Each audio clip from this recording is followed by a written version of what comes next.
Hello, my name is Mason, and welcome to my cozy little kitchen. Today I'm going to show you guys how to make a perfect sushi roll and the recipes of two styles of simple, delicious Philadelphia rolls.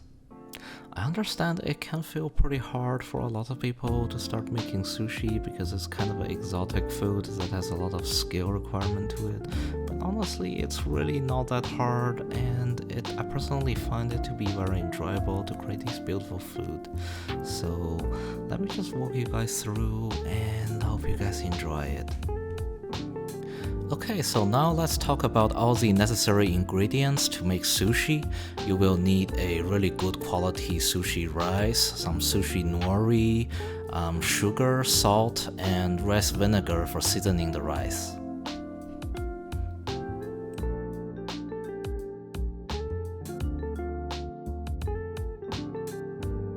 Since we are making Philadelphia roll, we would also need some cream cheese, a really nice British cucumber, and a medium soft avocado. For the salmon, I will be using prepackaged cold smoked salmon.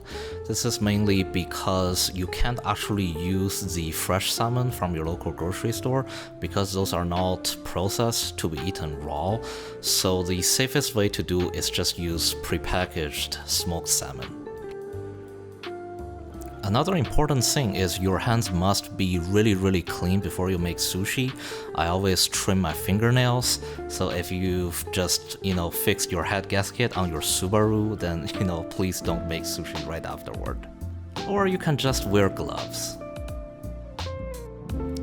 Now let's talk about all the necessary tools and gadgets for making sushi. You will need a bamboo cutting board, a very sharp knife, the bamboo sushi rolling mat, and a clean bowl of water. This is very important because you will always have to wet your hand and your tools during the process of making sushi, so make sure you have it handy. For cooking sushi rice, I would definitely recommend using a conventional rice cooker. Usually about 1 cup of rice makes 2 sushi rolls. So the amount really depends on, how many sushi rolls you would want to make. For today, I'm going to use 2.5 cups because I'm making 5 sushi rolls. Now definitely rinse your rice before you cook it. Sometimes dust and sand can get in, and definitely you don't want to eat that.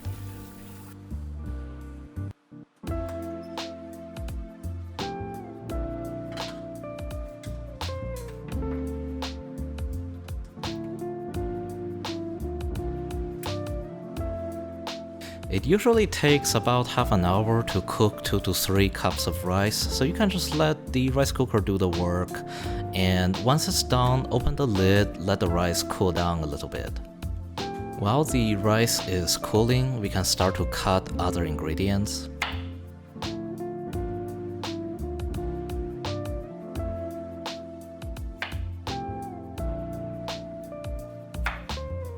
For the cucumber, you want to slice it as thin as possible. I personally prefer cutting them into about 1/16 of an inch strips.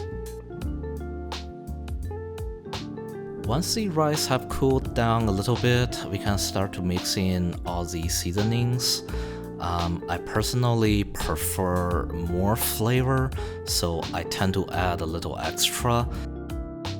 Since I am using a already seasoned rice vinegar, the quantity doesn't have to be too much. I really like it, so I tend to add a little more, and I'm using about half a cup. If you don't really like, the flavor, you can add less. You can go for 1/3 of a cup or maybe 1/4 of a cup. It really depends on your personal taste.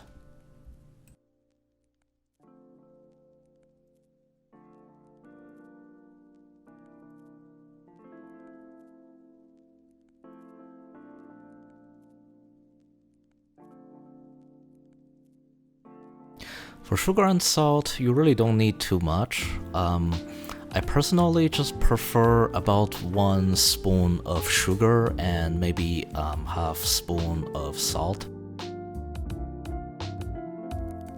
Once you've finished mixing the rice, it should be a little sticky but not overly watery. Just let it sit for a while, let it absorb all the flavor, and you're pretty much ready to go. For the avocado, we also want to slice it as thin as we can. This is the part where it can be tricky, because if you've picked a avocado that's way too soft or way too hard, it may not, turn out right. So you really have to pick a good avocado to start with.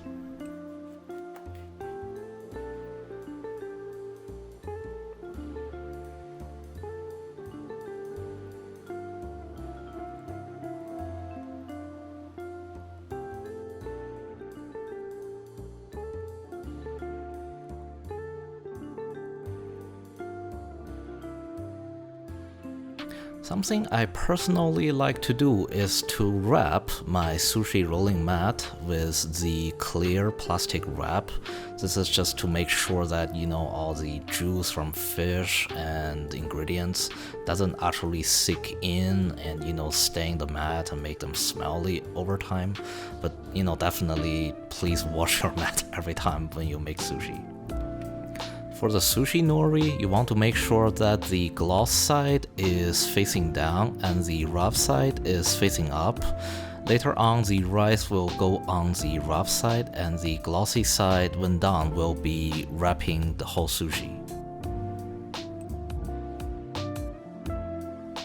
Now, when you apply the sushi rice on the Sushi Nori, you want to make sure your fingers are wet so that the rice does not stick to it. And you want to basically press the rice down as firm as you can, and also as even as you can, so that, later when you roll it, they are in a even thickness.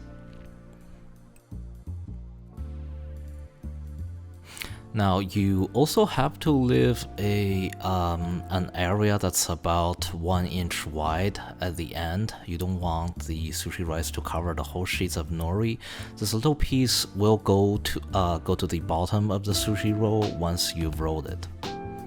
Once you've made to this step, you can basically approach it in 2 different ways.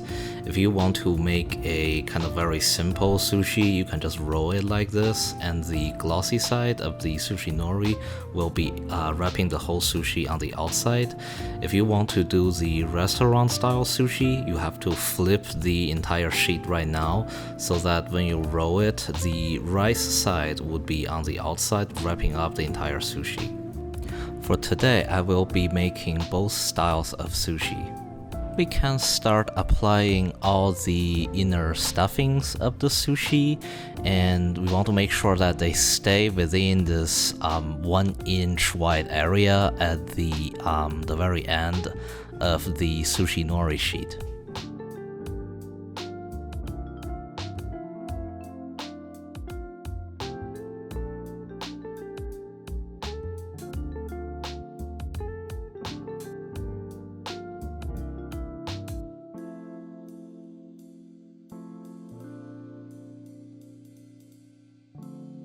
Now, when it's ready for you to roll your sushi roll, you want to be really gentle, and the best approach is to basically pick up the whole sushi rolling mat, give it a gentle shake, make sure that nothing is coming out, and you should fold the ingredient side in until that end basically meets the other side of the your sushi nori rice sheet, and apply some gentle pressure, push it in a little forward.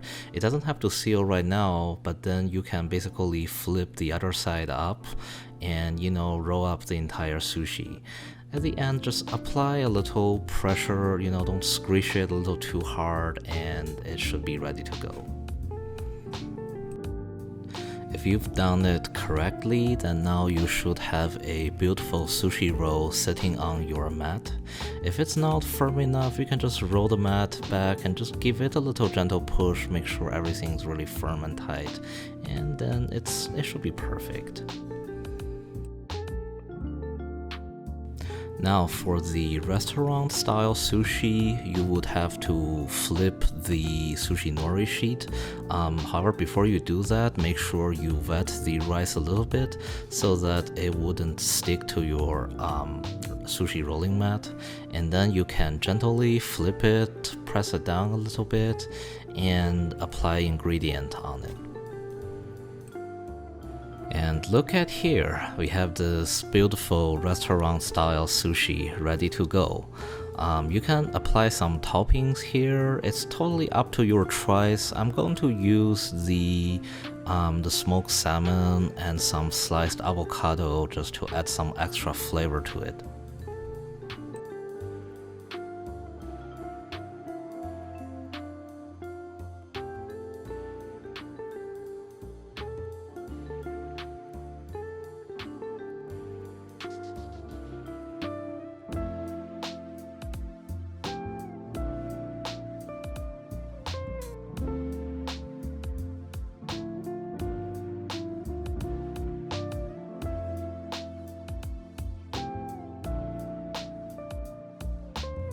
Once you've finished applying your toppings, you can basically roll the sushi mat back on it again, just to press your topping down a little bit, make sure they fit, firmly on top of the sushi and they won't come off.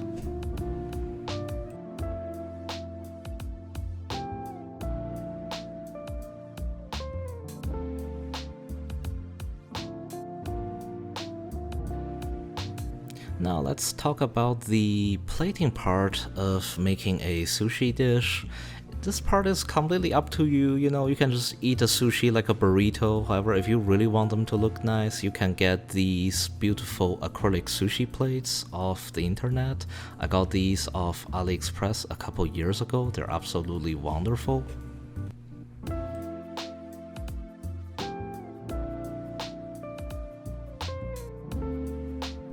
Now for the sauce that you can use to garnish sushi, there's always the classic Japanese mayonnaise. I like the Kewpie one the best, they're a little sweet. Then there's the PF Chang's dynamite sauce. These are also phenomenally good. Next to that we have Terry Ho's yum yum sauce. This one is not spicy at all, so it's very nice for people who can't eat spicy stuff. And next to it we have the classic sriracha. And in the end, it's my all-time favorite, the Japanese sushi unagi sauce. Sometimes it's called the eel sauce because it's perfect with barbecued eels.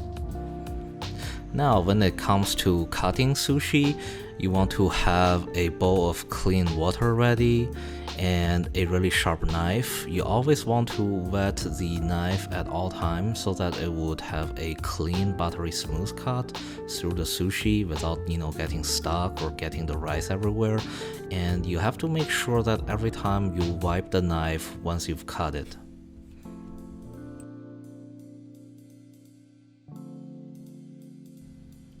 Now look at that, what a beautiful cut.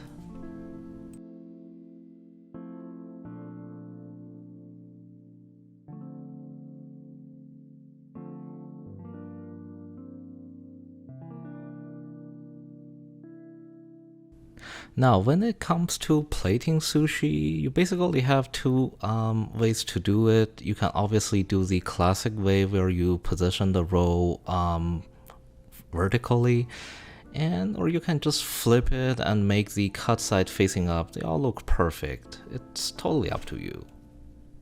You really don't have to give yourself any restraint. As long as it looks nice and you're having fun, it's perfect. Just be creative.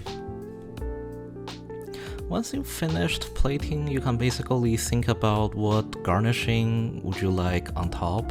One thing to take in consideration is that because all of these sauces are kind of salty or pretty heavy, you don't really want too much on it. If your sushi already has a lot of flavor in it, you really don't want the sauce to overpower the sushi itself. I'm gonna go with some classic unagi sushi sauce on the restaurant style one. These always taste really good. They're a little tangy but also quite salty, so you just want to add a little bit. As long as it looks nice, it's not too salty, it's good. Something that I also personally prefer is that I like to have a little sriracha on top of anything that has avocado. Avocado always feel, very cool and chill, and sriracha has this kind of bold, mild heat to it. So when you pair these two together, they taste really well, but just make sure you don't add too much, just a little bit, it's all good.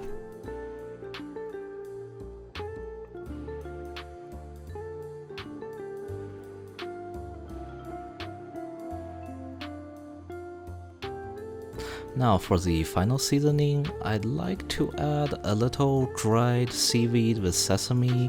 This is again completely optional, I just like the flavor. If you choose to use it, just do be careful because this lid really isn't very well designed. If you just pour it on, a lot can come out at the same time. So you just want to be really careful, just knock the can a little bit and just apply a tiny bit on each one.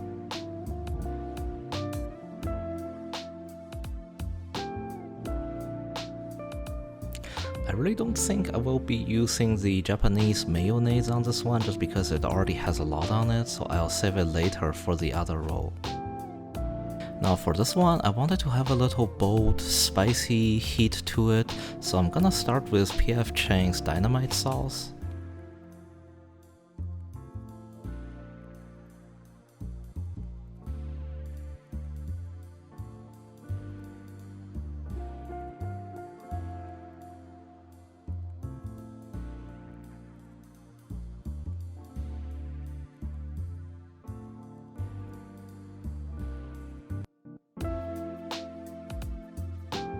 Now since I also want some crunchy crispiness to it, I will be using French's fried onion.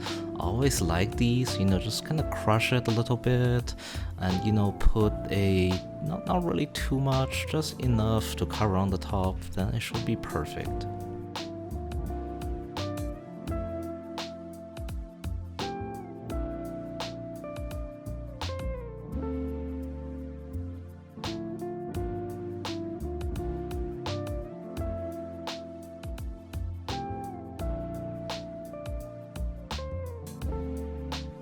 And now we are done. These two look just like, a very expensive sushi dish that you can get from a Japanese restaurant.